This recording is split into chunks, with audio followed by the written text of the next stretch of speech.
Now, the next two lectures are still following this same thing that I was talking about as far as genetics and hereditary means and all that, the 6 chapters that I discussed that we'd be going through. But these next two in particular are tied closely associated with one another because we're going to talk about how cells divide and then how that applies to things like cancer. Okay, so this lecture, Cellular Reproduction, is looking at the dynamics of one cell becoming 2. So it's fairly straightforward. There is some new terminology you're going to have to learn. That is probably just the most difficult part of it because a lot of the words start with C, like chromosome and chromatin and centromere, and I didn't make these up. Okay, so but you're going to have to learn a lot of this terminology as we go through. But other than that, it's pretty simple and straightforward as far as its application. But then we'll see in lecture 13 that this has everything to do with cancer. Because ultimately, we ride this fine line through our lives of cell growth and cell death. Okay? We're always riding that line. If we go too far to one side of the line, where we have too much cell growth, we have cancer. If we go too far to the other side of the line, where we have too much cell death, then our organs fail and we die. And that's really what happens later on in life.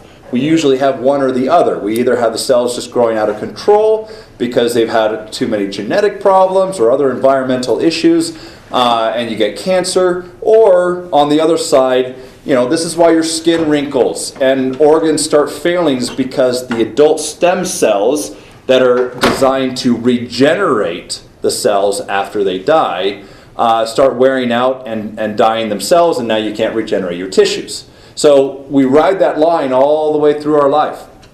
Even as we're developing as an embryo, we ride that line. Because cell death during development is as important as cell growth.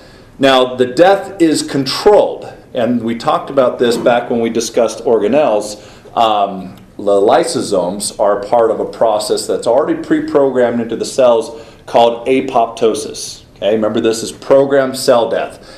If we didn't have apoptosis, you would have webbed fingers and webbed toes, and your brain would be 3 times the size. Now, that's not a good thing with your brain because you'd be dead. Your brain reestablishes those connections by having some cells die and other cells not. So if you didn't have apoptosis during the formation of your brain and your other organs, you wouldn't develop properly and you'd be dead. Okay, so in one case, if you don't have apoptosis in your fingers, yeah, you're the man from Atlantis and all that, and date myself. That's a TV show a long time ago. Or it will show how the difference between chickens and ducks, where the chickens have free toes and the ducks have webbed feet. That really comes down to apoptosis. Now, the overall process of cell growth, we call it the cell cycle. A small portion of the cell cycle is the actual cell division process where one cell becomes 2. We call that mitosis. So that's really what we're going to focus on today, is what is mitosis, what happens during mitosis, and the like. But we're also going to look at a lot of the applications of that. Now, there's another process later on in lecture 14 that we're going to discuss related to sexual reproduction called meiosis, because in meiosis, it's a completely different process as far as what it's for and what the end results are. Ultimately, instead of creating 2 cells that are genetically identical to one another, which is mitosis, you're creating these cells that have half the genetic information, and it's been scrambled up to mix and match what you've gotten from your parents. That's meiosis. Now, from the moment when the sperm and egg come together and fertilize one another, that forms that zygote, that is the stem cell that makes every cell in your body. From that point, it's pretty much mitosis throughout your whole life. From the moment of conception to the development of the fetus till you're growing to an adult. And even as an adult, most of what goes on in your body is mitosis. But in very specific organs, we do have meiosis going on during periods of our lives, and we'll get into that in lecture 14. So what's one of the first applications? Because this is one of your first questions on this lecture is, what is mitosis for?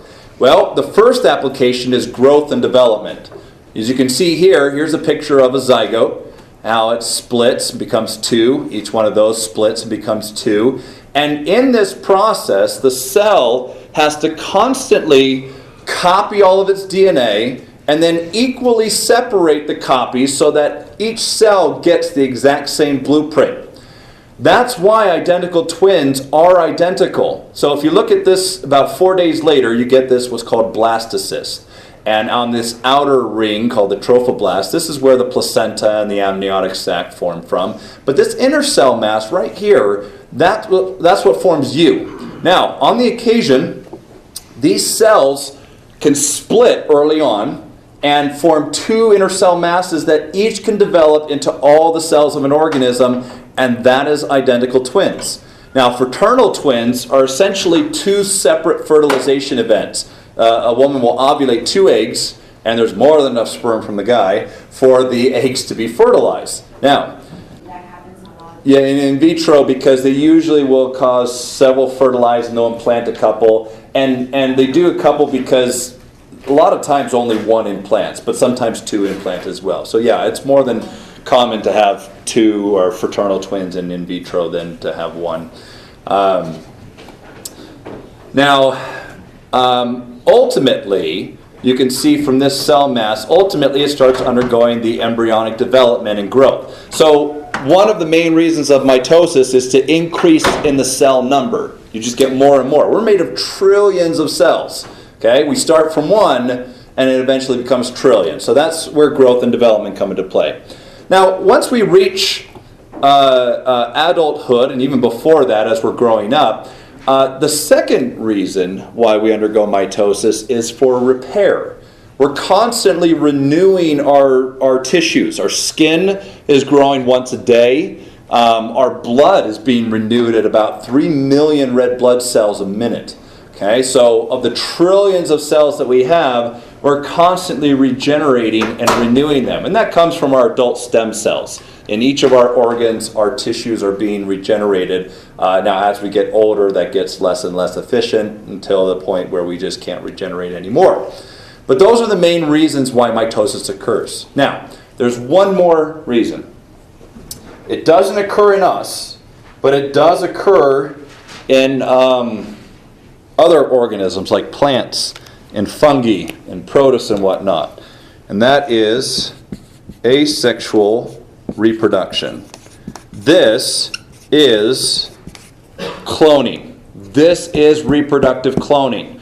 Like I showed you last lecture with the plant, that the cells will undergo asexual reproduction where they'll regenerate and renew the whole plant. And fungi will do this, and bacteria do this, where they're only single-celled organisms. So in fact, their only mode of reproduction is asexual. So cloning is asexual reproduction in these organisms, and that is another reason for mitosis. So let's review. We have growth, development, repair / regeneration. Okay, so we cut our skin, we're going to repair it. But even if we don't cut our skin, we're regenerating it on a daily basis, 1 layer every day. So these are all the reasons. Notice, that's the majority of things. That's the majority of life is mitosis. Okay? It's only key times and events where you actually have sexual reproduction, which is not a cloning process. So that's really the only thing that mitosis is not used for, is for sexual reproduction. So is meiosis the sexual part? Meiosis is sexual reproduction. Yep, that's the process that is only involved in sexual reproduction. So here's the picture of the chickens and the ducks, where the chickens have free digits, whereas the ducks have webbed feet. And that comes down to whether apoptosis occurred or not. So here, like with our hands and fingers and whatnot, we had apoptosis occur between the digits, whereas with ducks, they don't. And so that's why they have the webbed feet. This occurs in our brains and in all of our other organs as well. So again, the long and the short of it is cell death is as crucial for life as cell growth is.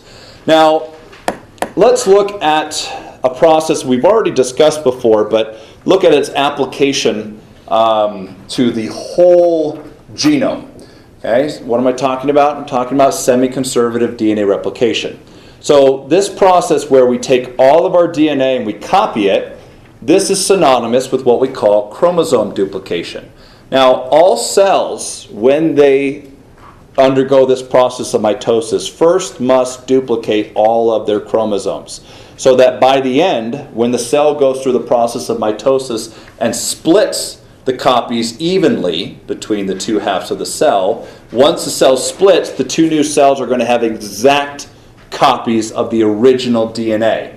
There's always going to be one or two mistakes. In fact, in about 5 billion nucleotides copied, the cell only makes about 3 mistakes. That's how good it is. So chromosome duplication. Now we have to talk a little bit about what a chromosome looks like. Because unlike bacteria, where their DNA is this big, long, big circle of DNA, big plasmid as we call it, we have linear strands of DNA. Well, there's a problem with that. They can easily get tangled up with each other and become very difficult to work with. So, the way that our DNA is organized is it'll wrap around these proteins called histones. And it just keeps wrapping around these proteins. Every few hundred nucleotides, about 200 nucleotides for each one of these, of the billions. So you can see that actually most of our chromosomes are made of protein. About 2/3 of our chromosomes are made of protein, and the other third of it is the DNA. It's like taking string and spooling it up. If you don't, it's going to get tangled up, it's going to be useless, you won't be able to work with it. And the same thing with our DNA. Because it's linear, we wrap it around these proteins for easier management and control. Okay, so what do we call it? We call this chromatin. Okay, here's one of those words I was telling you that you kind of have to remember. So if we say, what is a chromosome made of? We say chromosome's made of chromatin, which is just DNA wrapped around proteins. That's what chromatin. Well, sometimes we like to delineate even further and say, well, what are those individual groups called? They're called nucleosomes. Now, don't confuse this with nucleotides. Nucleotides are the individual monomers that make up the DNA. Okay, there's the phosphate, sugar, and base that get covalently bonded to form the millions of chains long of nucleotides that make up your DNA. Nucleosomes is the double-stranded DNA wrapped around proteins. So a single unit is called a nucleosome. So we could say a chromosome is made of chromatin. Chromatin is just repeating nucleosomes. Now, not all organisms have the same number of chromosomes. Humans have 46, we usually know this, but other organisms have more or less. Chickens have 78, rice has 24. And it doesn't matter how many chromosomes you have, it's how you use the genetic information.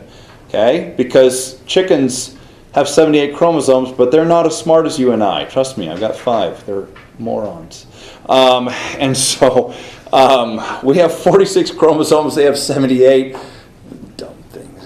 Bite me when I get the eggs. All right, but rice has 24, and so it just varies. But remember, only 2% of actually all that genetic information actually encodes genes. And in fact, there are other organisms that have almost as many genes as you and I, but are not nearly as complex as us. So and a lot of it comes down to how we manage our genes and make splice variants and all that kind of stuff. So again, more chromosomes doesn't mean more advanced or more intelligent. By far. Okay, so here's the slide showing you about chromatin and all that. What would happen if a human had 45 chromosomes or the top number? Good question. I'll give you a prelude to it. We're going to talk about that in lecture 14, but one less or one more chromosome is more than likely fatal. We cannot vary from that 46. If you are losing any one, let me just jump ahead right here. If you're missing any one of these chromosomes, or even if you have one extra of almost any one of these, the fetus aborts. It's too much or too little genetic information. We ride this line exactly. Now, there are exceptions to that. For example, if you get an extra one of this chromosome, which is one of the smallest ones, that's where Down syndrome comes into play.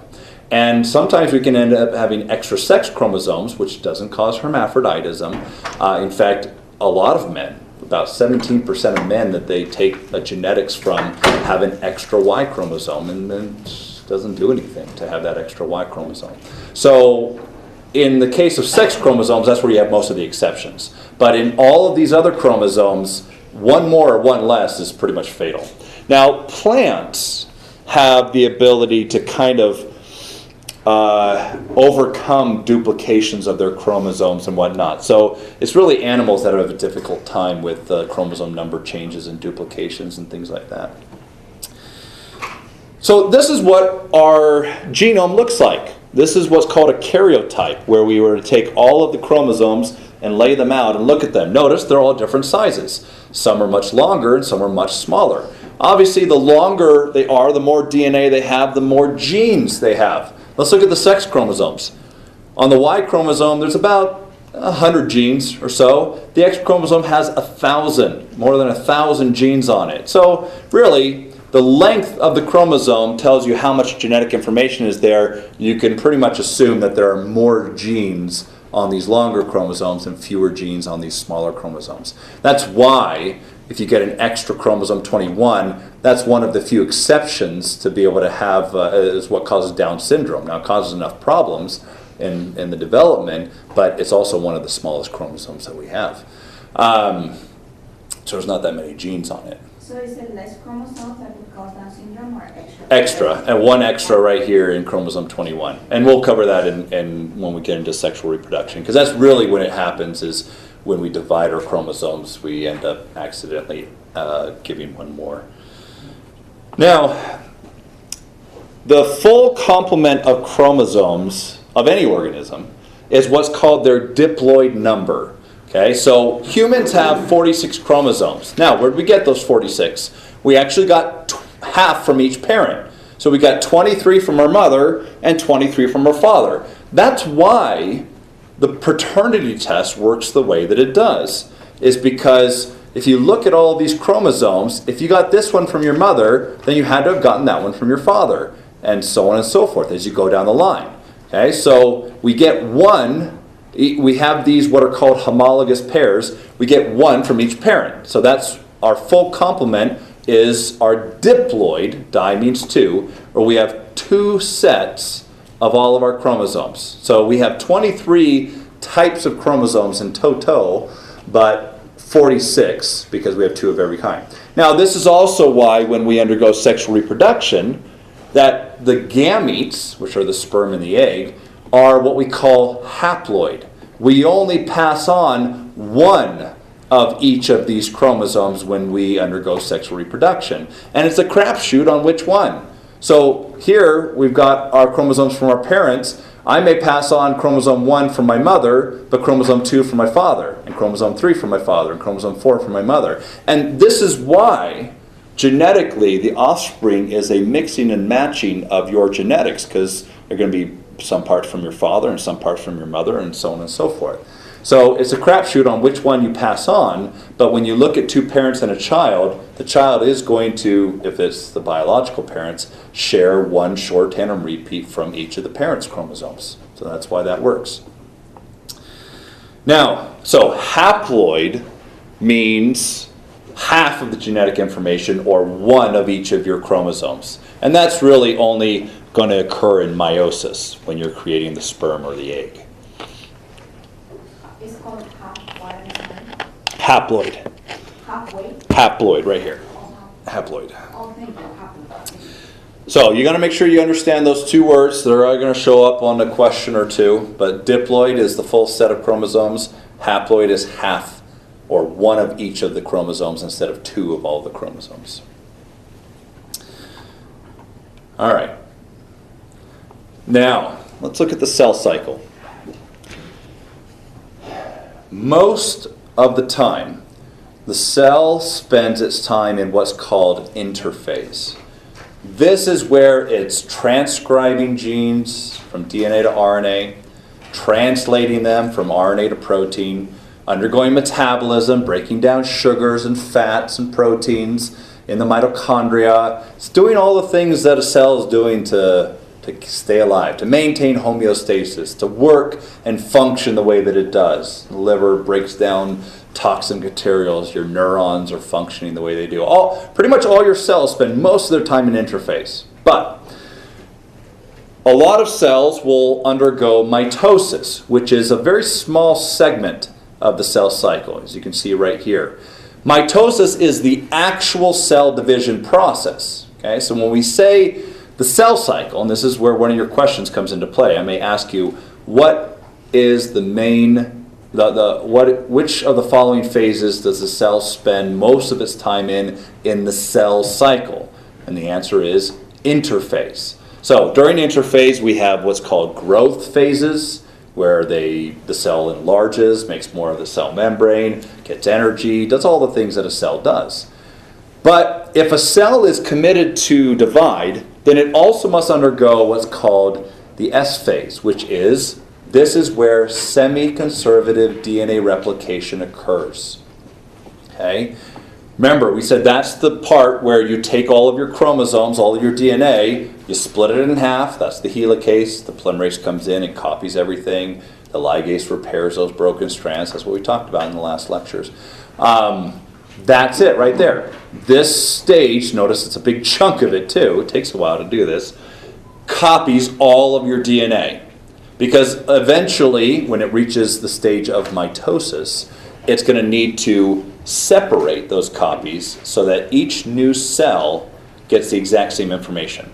And that's really what the purpose of mitosis is to take the copies of your DNA and separate them equally so that each cell gets one of the copies and they're both identical. And that's really what mitosis is all about.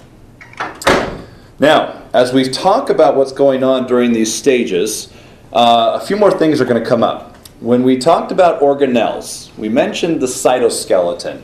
Well, part of the cytoskeleton are a group of organelles called the centrioles.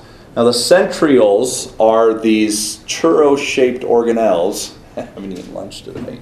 Churro-shaped organelles that create the microtubules. Now, the microtubules during normal cell processes are mainly used to traffic things across the cell. But in this scenario, it's actually used as a kind of muscle. Now, it's not actual muscle, but it's used as kind of muscles to move things around. This is what's called the mitotic spindle. So these microtubules, or this spider web of microtubules, this net, is a key component of the mitosis process. So just make sure you understand when I say mitotic spindle, these are the microtubules, those large hollow tubes that are performing a different function, which is to organize the DNA and actually carry out the separation of the copies. Sorry, I have Yeah. a quick question. Uh-huh. So you say that the microtubules that is used as a muscle to move things around, which is called Mitotic spindle. Yeah. All right. Now, before we get to that, there's some more terminology you've got to learn. When a chromosome gets duplicated through semi-conservative DNA replication, the two copies need to be held together during the whole process of mitosis until a certain point. They're held together by a group of proteins called a centromere. Okay? So the centromere will actually connect the two copied chromosomes. Now, we don't call them copied chromosomes. We call them sister chromatids. Okay? So chromatids, or sister chromatids, are essentially duplicated chromosomes. They are exactly the same from one end down to the other. That's what semi-conservative DNA replication did. It took the one chromosome and it turned it into two. Okay? So, here's just a very high magnification electron scanning micrograph showing you the sister chromatids of each of the chromosomes. The yellow is the pseudo-colored, it's not actually yellow, but it's pseudo-colored to show you the centromere that is holding the two sister chromatids together for each of the copies. Okay? So here's the terminology that is going to be in the questions. This is what I told you, the most difficult part. You have a chromosome. Remember, humans have 46 of them, discrete lengths of DNA wrapped around protein. We call that repeating DNA wrapped around proteins chromatin. When you copy a chromosome, they become sister chromatids. They're held together in the middle by a centromere. Okay? So, a lot of C's there. Yeah. And I didn't name this stuff. Speaking of naming stuff, depending upon which book you use, scientists lately, it's changed over the last decade, lately are trying to take prophase, which is the first stage of mitosis, and split it up into a second phase. And even then, they're not in full agreement with it. In fact, one book may say prophase and or early prophase and late prophase. One says prophase and pro-metaphase. One just says prophase. You know what? Screw it. Pro-metaphase doesn't exist in my class. So, because it just changes from one thing to the next. The reason for that is because prophase is so long, they're like, well, we've got to split it up. No, you don't. You don't have to, okay? So, the 4 stages of mitosis are prophase, metaphase, anaphase, telophase. Those are the 4 phases that I will test you on. So even though your book, as well as other resources, might try to split up prophase into 2 separate things, no, it's just prophase. Okay? Is that in comments, In what? please? Is that in comments? Yeah. Now, prophase. Let's look at why, because this will come up on another question as well when we just look at some of the relative lengths of these things. Let's say that you've got these 4 phases, and let's take skin, for example. Skin has a cell cycle of about 24 hours. Well, in that 24-hour period, 22 of those hours is spent in interphase, which remember is the growth and where the DNA is being replicated and all that stuff. So the remaining 2 hours is spent in mitosis. Now, when mitosis occurs, everything else pretty much shuts down. You can't transcribe the DNA into RNA, and then you don't translate it into proteins, because it devotes pretty much all of its resources to separating the copied DNAs, cutting the cell in half, doing all these things. So pretty much everything gets put on hold. So this has to occur fairly rapidly by comparison to the other things that the cell is going to do. Well, let's say that this is a 2-hour period in which this occurs. Over half of it takes place in prophase. That's why scientists are like, well, we got to split it up into smaller chunks. You know, no, you don't. Okay, so this is by far one of the longest phases because the building up to getting all of these other things done just takes so much time. As a result, typically metaphase and anaphase are really quick. Now, metaphase is by far one of the shortest of these stages, and then anaphase and telophase, and they range in their overall mechanics. But prophase by far is the longest, and metaphase is by far the shortest of these phases. So let's talk about what happens during them. So, Yeah. the person saw in prophase is where mitosis happens. Well, prophase is one of the phases of mitosis. These are the 4 phases of mitosis. So if you look at the cell cycle, you can see here that you have interphase, and then here's mitosis, and in mitosis we've got the 4 phases. Yeah. Now, whether it is, I'll describe what this PowerPoint is doing, so you'll see. Whether it's an animal cell or a plant cell or protist or something like that, it's pretty much the same. The mechanics of how mitosis occurs does not vary from animals to plant cells. So in this picture, you see animal and plant cells side by side, and they may look a little different, but in reality, what's happening is the same universally for all these cells.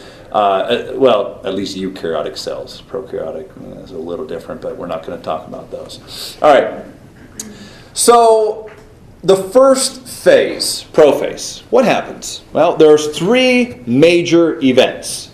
Okay? The first thing that has to happen is, because the DNA during interphase needs to be accessible, it's usually spooled out. You know, it's not condensed. It's very easily accessible to a lot of proteins and whatnot. But when you want to move the chromosomes around, it's not very good for management. So in order for you to easily move the chromosomes around, they have to supercoil and become super condensed. Now this picture right here illustrates that. Ultimately, the DNA, the chromatin, is supercoiling in on itself and continuing to coil until it becomes super condensed. In fact, so condensed that you can see it under a light microscope now. Normally, you can't. You wouldn't be able to see the individual chromatin fibers of DNA wrapped around protein during interphase. But during prophase and metaphase and anaphase, you can definitely see the condensed chromosomes. So this would be the first of the 3 Right. major events? This is the first of the 3 events in prophase. So that takes a while to condense all of your chromatin down. All right? But now that it's condensed, the cell no longer worries about things coming in and damaging it. It's kind of like putting a big, seal on your book so nothing can go in and access that information. As such, it has no problem releasing the chromosomes into the cytoplasm, because in order for the cell to start maneuvering the chromosomes around and lining them up, it can't remain in the nucleus. So the second thing that has to happen is the nuclear envelope essentially disintegrates. So the nuclear envelope, remember how it protects the DNA? And the DNA needs that protection. Well, now the chromatin is so packed in together that it's not worried about that. And it needs to be able to release it to move it around. So the second event is the nuclear envelope essentially breaks apart, breaks into all these different pieces. Now the chromosomes are all splayed out in the cytoplasm. Now, here's the third event. Remember that mitotic spindle I told you about? The centrioles essentially move to opposite ends of the cell and create this huge network of microtubules across the cell, across the entire cell. And the microtubules essentially attach to the centromeres of all of the sister chromatids. Coming back to this picture right here. Remember, here's the centromere that holds the sister chromatids together. So the mitotic spindle will actually attach to both ends of the centromere. So, third thing that happens, mitotic spindle forms, and the microtubules, which make up the spindle, attach to all of the centromeres of all of the sister chromatids. That's why it takes so long. You can see huge processes occurring here in prophase. Okay, so again, recap. Chromatin condenses, nuclear envelope breaks apart, mitotic spindle forms and attaches to sister chromatids. That's prophase in a nutshell, essentially. All right, so notice that the chromosomes, or I should say sister chromatids at this point, are all scattered everywhere. Well, in order for the cell to make sure that they're separated properly, it will pull, the mitotic spindle will pull on all of the chromosomes until they're all perfectly lined up along the middle. That's metaphase. So metaphase is the sorting process that lines up all of the sister chromatids along the middle. You can think M for middle. Sometimes we use the word equator, like the equator, the middle of the earth or whatnot. So the middle of the cell is where all of the sister chromatids line up. Okay? That's it. That's metaphase. That's why it's so short. It just lines up all of the sister chromatids. Now, this next part is crucial. Anaphase. At this point, the cell's ready to split all of the chromosome copies. So what happens is the mitotic spindle pulls sister chromatids apart from one another. It grabs one on each end and essentially pulls them to opposite ends of the cell. In this way, ensuring that the two new cells that are going to be created through this process have the exact same genetic information. So one copy goes into one side of the cell, the other copy goes into the other side of the cell. That's anaphase. So sister chromatids are separated from one another. Now, here's the easy thing about telophase. It is the exact opposite of prophase. Exact opposite. Now, it doesn't take as long as prophase, but it is the exact opposite. All right, so let's look at what happens. Now that the chromatids have been separated, the mitotic spindle is no longer needed, so it breaks down. Okay, so prophase, the mitotic spindle is created and attaches to the chromatids. Telophase, mitotic spindle breaks down. It's no longer needed, it's done. Second thing, the nuclear envelope now needs to reform around these two groups of chromatids to protect them again, because the cell is going to go back into interphase and start accessing the DNA. It needs to protect them and regulate access to that genetic information. So the nuclear envelopes reform around the chromatids. And the third and final thing is now the cells are going to start entering into interphase once they split it into two. It needs to have access to the DNA, so the chromatin starts unraveling or unwinding. So in prophase, it condenses. In telophase, it unravels. Now, cytokinesis is not technically a phase of mitosis. And one of the reasons for that is because, though it almost always occurs, there are certain situations where cells will undergo mitosis, where they split their chromosomes into two separate nuclei, but not divide the cytoplasm. So cytokinesis is the process where the cytoplasm gets split up and you get two cells as a result. So what are some of the exceptions of this? Well, your muscle cells, for example, stretch the entire length of your muscle. And so it's one long continuous cell. However, due to the small nature of these cells, they need to be able to construct the proteins that they need to be able to repair themselves and maintain homeostasis. So they are what we call multinucleated, where they've undergone these rounds of mitosis, but not cytokinesis. So this is a situation where in your muscle cells, you don't get cytokinesis, but you do get mitosis. You do get the cells getting longer and undergoing mitosis, but they don't split the cytoplasm. Most scenarios, you do get cytokinesis. Now, there's two main ways in which cytokinesis occurs depending upon the organism. If you're an organism that has a cell wall, which is, remember, how plants protect themselves as well as maintain their overall structure, they can't pinch in half. And so the only way in which the cells can split the cytoplasm is to create a new cell plate, which is essentially a new cell wall and a new cell membrane that will ultimately divide the two daughter cells into two completely separate cells. Okay? So this process is accomplished by the Golgi apparatus in plant cells. Now in animal cells, because we don't have a cell wall, we can pinch the cell in half, and this is accomplished by the cytoskeleton. Essentially there are these actin filaments, the very thin filaments that are part of the cytoskeleton, that will cause this, what we call contractile ring, that will essentially squeeze the membrane together, eventually pinching it into two separate daughter cells. Because of the plasticity of the membrane, it's able to do this. So, though cytokinesis ultimately is the same thing in plant and animal cells, the way in which these cells accomplish it is a little different.